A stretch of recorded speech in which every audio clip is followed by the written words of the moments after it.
مسلمانوں کے گھوڑے ان بے ڈول پہاڑ جیسے جانوروں کو دیکھ کر بدک جاتے تھے، سوار انہیں لاکھ پھیرتے، گھوڑے وحشت سے پلٹ جاتے۔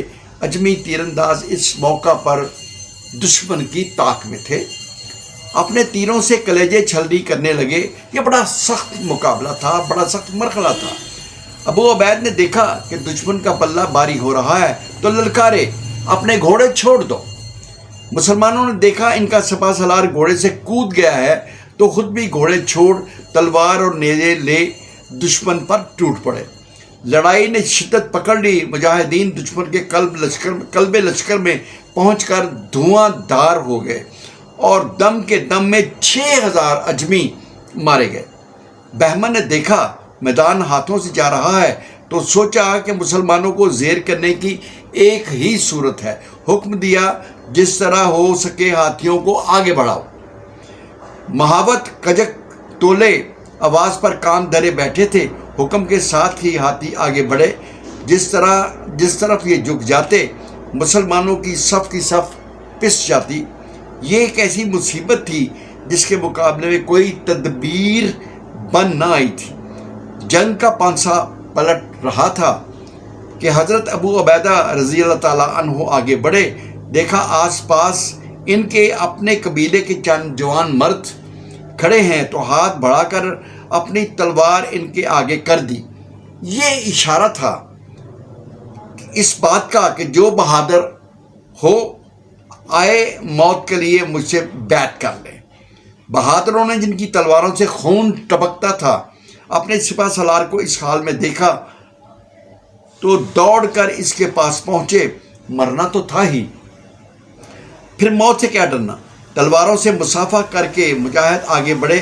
سپہ سالار نے حکم دیا پہلے ہودج کی رسیاں کاٹ کر دشمنوں کو ہاتھیوں سے نیچے گرا دو۔ حکم کی دیر تھی کہ مجاہد ہتھیار چمکاتے نعرے مارتے جھپٹے۔